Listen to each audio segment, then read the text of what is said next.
ಕೆಸಿನೋದಲ್ಲಿ ಹೂಡಿಕೆಯನ್ನು ಮಾಡಿಸಿ ಬರೋಬ್ಬರಿ 25 ಕೋಟಿ ರೂಪಾಯಿ ವಂಚನೆ ಮಾಡಿದಂತಹ ಪ್ರಕರಣಕ್ಕೆ ಸಂಬಂಧಪಟ್ಟಂತೆ ಇನ್ವೆಸ್ಟಿಗೇಷನ್ ಚುರುಕುಗೊಂಡಿದೆ.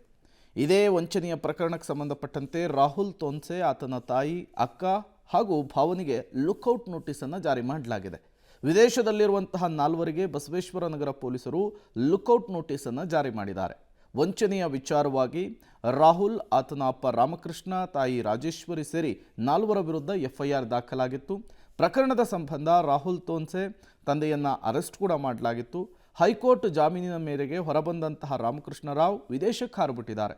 ಇದೀಗ ತನಿಖೆಯ ಮುಂದಿನ ಭಾಗವಾಗಿ 4 ಆರೋಪಿಗಳಿಗೆ ಪೊಲೀಸರು ಲುಕ್ಔಟ್ ನೋಟಿಸನ್ನು ಜಾರಿ ಕೊಟ್ಟಿದ್ದಾರೆ. ಹಾಗಾದರೆ ಏನಿದು ವಂಚನೆಯ ಪ್ರಕರಣ? ಯಾರಿದು ರಾಹುಲ್ ತೋನ್ಸೆ? ನೋಡ್ತಾ ಹೋಗೋಣ.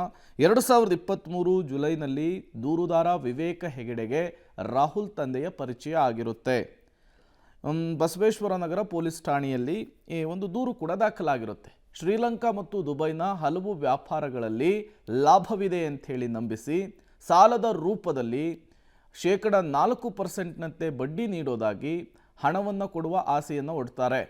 ಅಳಿಯ ಹಾಗೂ ಮಗಳು ಶ್ರೀಲಂಕಾದ ಕೆಸಿನೋದಲ್ಲಿ ಟೇಬಲನ್ನು ಹೊಂದಿದ್ದಾರೆ ಅನ್ನುವಂತಹ ವಿಚಾರವನ್ನು ಕೂಡ ಪ್ರಸ್ತಾಪಿಸ್ತಾರೆ.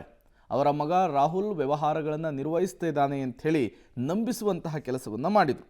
ರಾಹುಲ್ ಶ್ರೀಲಂಕಾದಲ್ಲಿದ್ದ ಬೆಲ್ಲಾ ಜಿಯೋ ಕ್ಯಾಸಿನೋಗೆ ಕರೆದೊಯ್ದು ಅವರನ್ನು ನಂಬಿಸುವಂತಹ ಕೆಲಸವನ್ನು ಮಾಡಿರ್ತಾರೆ. ಹೀಗೆ ಹೊಸ ನಾಟಕವಾಡಿ 3.5 ಕೋಟಿ ಹಣವನ್ನು ಹೂಡಿಕೆ ಮಾಡಿಸಿ ವಂಚನೆಯನ್ನು ಮಾಡಿರುವಂತಹ ಆರೋಪ ಇದು. ದೂರುದಾರ ವಿವೇಕ್ ಹೆಗಡೆ ಸ್ನೇಹಿತರ ಮೂಲಕ ಬರೋಬ್ಬರಿ 22 ಕೋಟಿ ರೂಪಾಯಿಯನ್ನು ಹಾಕಿಸ್ಕೊಂಡು ಉಂಡೆನಾಮ ಹಾಕಿದ್ದಾರೆ ಅನ್ನೋದು ಈಗ ಗೊತ್ತಾಗ್ತಾ ಇದೆ. ಹಣ ವಾಪಸ್ ಕೇಳಿದಾಗ ಫೋನ್ ನಂಬರನ್ನು ಬ್ಲಾಕ್ ಮಾಡಿದಾರಂತೆ ಆರೋಪಿಗಳು. ಇಲ್ಲಿಯವರೆಗೂ 25.5 ಕೋಟಿ ರೂಪಾಯಿ ವಂಚನೆಯಾಗಿದೆ ಅಂಥೇಳಿ ರಾಹುಲ್ ಕುಟುಂಬದ ವಿರುದ್ಧ ಈಗ ದೂರು ಕೂಡ ದಾಖಲಾಗಿದೆ ಬಸವೇಶ್ವರ ನಗರ ಪೊಲೀಸ್ ಠಾಣೆಯಲ್ಲಿ. ಈ ಹಿಂದೆ ರಾಹುಲ್ ತಂದೆಯನ್ನು ಅರೆಸ್ಟ್ ಮಾಡಲಾಗಿತ್ತು. ಅದಾದ ಮೇಲೆ ಜಾಮೀನಿನ ಮೇರೆಗೆ ಹೊರಬಂದು ಈಗ ವಿದೇಶಕ್ಕೆ ಹಾರಿರೋದ್ರಿಂದ ಪೊಲೀಸರು ಲುಕ್ಔಟ್ ನೋಟಿಸನ್ನು ಜಾರಿ ಮಾಡಿದ್ದಾರೆ.